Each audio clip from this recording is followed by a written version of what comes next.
ابو داؤد شریف کی مرقات میں جلد نمبر 5 صفحہ 217 پر ہے، صفحہ نمبر 215 پر بھی 217 پر ہے۔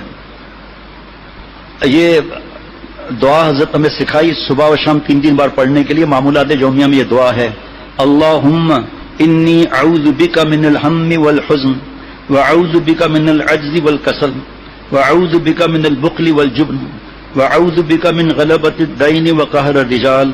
اے اللہ میں پناہ چاہتا ہوں غم اور حزن سے، رنج اور غم سے، اور پناہ چاہتا ہوں عجز اور کسل سے، سستی سے، اور پناہ چاہتا ہوں بخل اور بزدلی سے، اور پناہ چاہتا ہوں کثرت قرض سے اور لوگوں کے غلبہ پانے لینے سے۔ حضرت تھانوی رحمۃ اللہ علیہ حضرت شیخ العرب اللہ کے ساتھ ہیں، صاحبو سستی نہ کرو، تیزی کے ساتھ چلو، تمہارا اصلی وطن اصلی جگہ آگے ہے۔ صاحبو اپنے وطن کو جا رہے ہو اور اتنی سست رفتار کے بیٹھ کر چل رہے ہو، اصل مکان، ذرا غور سے سنیے گا حضرت مجدد کی باتیں، اصل مکان کی طرف تو جانور بھی تیزی سے چلتے ہیں، بیلوں کو دیکھیے کہ وطن کی طرف کس شوق سے قدم اٹھا کر چلتے ہیں۔ حیرت یہ کہ آپ انسان ہو کر بھی اصلی وطن آخرت کی طرف مسلمان ہو کر تیزی سے قدم نہیں اٹھاتے۔ صاحبو سستی نہ کرو، تیزی کے یہ ہمارے ساتھی اب آئندہ یہ بھی ساتھ لگائیں گے، کیونکہ ہم صرف سستی کا، حضرت یہ لکھتے ہیں کہ فرمایا کہ حکیم الامت سستی کا علاج بس ہے چستی، جناب کاہلی، سستی جناب، اسی لیے نمازیں نہیں ہوتی، تلاوت نہیں ہوتی، تقویٰ کی فکر نہیں ہوتی، بس درسگاہ میں ہے تو ٹھیک ہے، خانقاہ میں تو ٹھیک ہے۔ چھٹیاں کس طرح گزاری؟ کم از کم 8-10 ابھی تک اطلاعات آ چکی ہیں کہ ہم نے گناہوں کے ساتھ چھٹیاں گزاری۔ پھر وہ مضمون توبہ کا، معافی کا، جس کو 100 دفعہ غرض ہو اپنے شیخ کو بتائے کہ میں نے چھٹیوں میں کیا کارنامے انجام دیے، کتنا درس قرآن، درس حدیث دیا، کتنا میں نے فضائل اعمال سے پڑھ کر سنایا، کون سی میں نے مجلس کی، دین کی، خود بتا دے جس کو اصلاح کرانی ہے، جہاں جہاں اس کی مناسبت ہو وہاں اصلاح کرا لیں۔ اب یہ تو وقت رکتا ہی نہیں نا جو میں آگے عرض کروں۔ سستی، کاہلی، جناب آگے سنیے آپ، صاحبو سستی نہ کرو، تیزی کے ساتھ چلو، ہمارا اصلی وطن، اصلی جگہ ہے، ہم آخرت، تم دنیا میں کہاں پھنسے رہ گئے، اس کے ساتھ کیوں دل لگایا۔ انفاس عیسیٰ حصہ نمبر اول جلد نمبر 21 صفحہ 90۔ فرمایا کہ آپ صلی اللہ علیہ وسلم نے ایسے ہی شخص پر بد دعا کر سکتے ہیں جس کا جرم سنگین ہو۔ ظاہر میں حضور صلی اللہ علیہ وسلم کا نام سن کر درود پاک نہ پڑھنا اور رمضان کی رعایت نہ کرنا اور والدین کی خدمت نہ کرنا زنا، سود اور چوری کی طرح سنگین گناہ تو نہیں معلوم ہوتے، ان پر عذاب کی وعیدیں تو ہیں، لیکن ایسی بد دعا وارد نہیں ہوئی۔ غور کرنے سے جو ماں باپ کو بڑھاپے میں پائے کسی ایک کو، سب سنتے ہوئے آ رہے ہیں، آپ صلی اللہ علیہ وسلم کا ذکر مبارک ہے، درود شریف نہ پڑھیں، جناب رمضان شریف میں مغفرت نہ کرائے، تو فرما رہے ہیں یہ زنا، چوری وغیرہ پر تو سزا تو ہے لیکن بد دعا تو نہیں ہے۔ غور کرنے سے اس کی وجہ صرف یہی سمجھ میں آتی ہے، ان تینوں شخصوں کا جرم بہت سنگین ہے، اس لیے کہ انہوں نے نہایت سستی اور بہت آسان اور بہت ہی آسان کام میں کوتاہی کی ہے سستی کی وجہ سے۔ تو جو شخص اتنے آسان کاموں میں بھی سستی کرتا ہے اس پر آپ صلی اللہ علیہ وسلم کو زیادہ غصہ آتا ہے، اور عرف میں عادت بھی یہی ہے کہ سہل اور آسان کام نہ کرنے پر زیادہ غصہ آتا ہے۔ شیخ العرب العجم فرما رہے ہیں بات جناب، نفس کا مزاج ٹھیک نہ ہو، نماز روزے میں سستی معلوم ہوتی ہو تو روزانہ موت کو یاد کرو کہ ایک دن قبر میں لیٹنا ہے، اس وقت اللہ کو کیا جواب دوں گا۔ مہربانی کر کے ہماری ساتھی سمجھیں، ہماری بہو بیٹیاں سمجھیں، جو کمزور دل کے ہیں اور جو جلدی گھبرا جاتے ہیں، ٹینشن لے لیتے ہیں، ان کو اللہ کی نعمتوں کو اور جنت کی نعمتوں کو یاد کرنا ہے، جو اللہ نے ہم پر احسان کیا ہے وہ نعمت نے یاد کرنا ہے، خدا کے واسطے سمجھیں۔ یہ ان کے لیے ہے جو زیادہ گناہوں میں ہم ڈوبے ہوئے ہیں، اور چاہے کوئی گناہ نہ بھی کرتا ہو تب بھی اس کو خیال کرے تو آئندہ بچے گا۔ حضرت تھانوی رحمۃ اللہ علیہ فرماتے ہیں کہ ایک آدمی گھوڑے پر کہیں جا رہا تھا تو نیچے 2 آدمی لیٹے ہوئے تھے،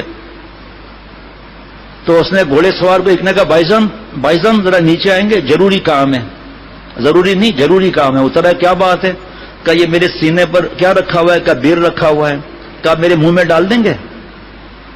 کہا یہ دماغ خراب، وہ تو بیر تیرے سینے پر رکھا ہے اور تو مجھے روک رہا ہے، اور بیر کہہ رہا منہ میں رکھ، اتنا تو سست ہے، کاہل ہے بھائی، اتنی بھی شرم نہیں ہے؟ تو برابر والے سے کہہ دو نا کہ وہ بیر میں ڈال، آپ کے منہ میں ڈال دے۔ کہا کہ کیوں کہوں؟ اس کو کہا کہ آپ اس کے منہ میں بیر کیوں نہیں ڈالتے؟ قریب ہی آپ کے لیٹا ہوا ہے، مجھے رکوایا۔ تو دوسرے صاحب نے کہا میں کیوں اس کے بیر منہ میں ڈالوں؟ کل کتا مجھ پر پیشاب کر رہا تھا، اس نے تو روکا ہی نہیں۔ ویسے ہم چلاک اور تلاوت اور ذکر میں بھولے بادشاہ ہو جاتے ہیں، سستی کا علاج صرف چستی ہے. اور دیکھیے اب میرے پیارے شیخ، جس کا دل سخت ہو گیا ہو اور گناہوں کا عادی ہو گیا، ایک خاتون آئی اما عائشہ صدیقہ رضی اللہ عنہ کے پاس، اے میری ماں میرا دل نہیں لگ رہا عبادت وغیرہ میں. فرمایا موت کو یاد کر. اب مجھے یاد نہیں ہے 3 دن 2 دن یا کتنے دن خاتون آئیں، پوچھا ہماری ماں نے اما عائشہ صدیقہ رضی اللہ عنہ نے کہ اب کیا معاملہ ہے؟ کب خوب اللہ کی یاد ہے، خوب تلاوت میں مزہ آتا ہے. اب بعض تو خواتین اور مرد ایسے ہیں جو ایسا یاد کرتے ہیں ڈپریشن میں چلے جاتے ہیں، مایوس ہو جاتے ہیں. تو آپ کو کیا ضرورت ہے اس پنچایت میں پڑھنے کی؟ بھائی دوسرا راستہ بھی تو ہے نا. اچھا جی اب کیا کروں؟ حضرت فرماتے ہیں 4-5 منٹ صرف سوچا کرو کہ میرا انتقال ہو گیا ہے، نہلا کر کفنا کر لوگ قبرستان میں گاڑ آئے، قبر میں تنہا پڑا ہوں، بیوی بچے بزنس مکان سب چھوٹ گئے، اب کوئی چیز کام آنے والی نہیں، صرف اعمال ساتھ ہیں. موت یقیناً آنی ہے، اور جو چیز یقینی ہے اس میں کیا شبہ ہو سکتا ہے. موت تو ایسی حقیقت ہے جس کا کافر بھی انکار نہیں کرتے. کیا کسی کافر نے کہا ہے کہ موت نہیں آئے گی؟ زیادہ سوچ لو کہ وہ کیا چیز ہے جس کی وجہ سے ہم نماز نہیں پڑھتے، جس کی وجہ سے زکوٰۃ نہیں نکالتے، جس کی وجہ سے وراثت نہیں دیتے، جس کی وجہ سے ہم ٹی وی دیکھتے ہیں، اس وقت ٹی وی تھا، جس کی وجہ سے وی سی آر دیکھتے ہیں، جس کی وجہ سے ہم گندے اعمال میں مبتلا ہیں. وہ چیزیں دل کا بہلانا گناہوں کے ساتھ. لیکن سوچو کہ جب قبر میں جانا ہے وہاں کیا یہ اس وقت یہاں نہیں لکھا ہوا، ٹی وی لکھا ہوا ہے بار بار، کیا یہ موبائل کام آئیں گے؟ گندے چینلز کام آئے گا؟ یہ فلمیں کام آئے گی؟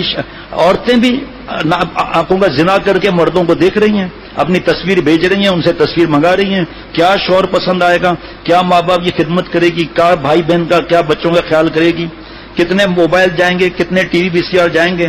قبر میں تو وی سی آر تو نہیں ملے گا، عذاب کے گیدڑ ملیں گے جناب. لہذا وی سی آر کہتا ہے ہوشیار خبردار میرے پاس نہ آنا، ہوش میں آ جاؤ، اللہ کی نافرمانی سے دل کو مت بہلاؤ. ہدایت کے لیے یہ ایک جملہ کافی ہے، جو غلام اپنے مالک کو ناخوش کر کے اپنے دل کو خوش کرتا ہے اس کی خیریت نہیں.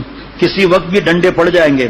اللہ تعالیٰ موقع دے رہے ہیں، شاید اب ٹھیک ہو جائے، شاید اب ٹھیک ہو جائے.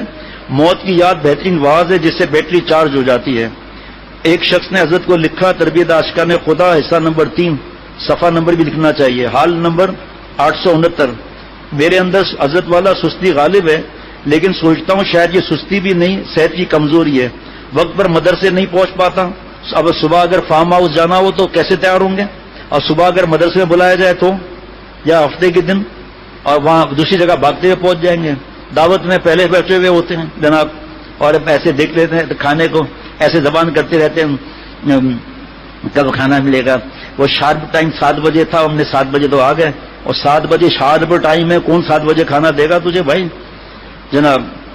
صبح تاخیر ہو جاتی ہے، طلبہ بیچارے منتظر رہتے ہیں، اور کبھی شرمندگی ہوتی ہے کہ ایسا کیوں ہو رہا ہے، کبھی استاد انتظار کر رہا ہے. آپ خود فیصلہ کریں. اگر سستی ہے تو سستی کا علاج صرف اور صرف چستی ہے. اگر اپنی ذمہ داری نہیں نبھا سکتے ہو تو طلباء کا نقصان نہ کریں. یہ بتائیں کہ اگر سرکاری حکم آ جائے کہ وقت پر نہ آنے سے تو سزا ملے گی، اس وقت پہنچیں گے یا نہیں؟ تو طلباء کا کیوں وقت برباد کر کے آپ دیر سے پہنچتے ہیں؟ اب اگر کمزوری ہے تو دوسرے اوقات میں بھی ہونی چاہیے، جو آپ لکھ رہے ہیں شاید صحت کی وجہ سے. بہرحال یہ تو اپنا جائزہ خود لینے سے معلوم ہوگا کہ کیا وجہ ہے. اگر مرض ہے تو احکام دوسرے ہیں، یا تو محتمم صاحب سے رعایت طلب کر لیں، چھٹی لے لیں، یا تنخواہ کم کراؤ اپنی، یا اگر کام نہیں ہوتا تو دوسرا کام کرو. اسلام میں اپنی کر نہ سستی، اسلام میں اپنی کر نہ سستی، ہمت پہ ہے منحصر درستی. فرما گئے ہیں حکیم الامت، سستی کا علاج بس ہے چستی.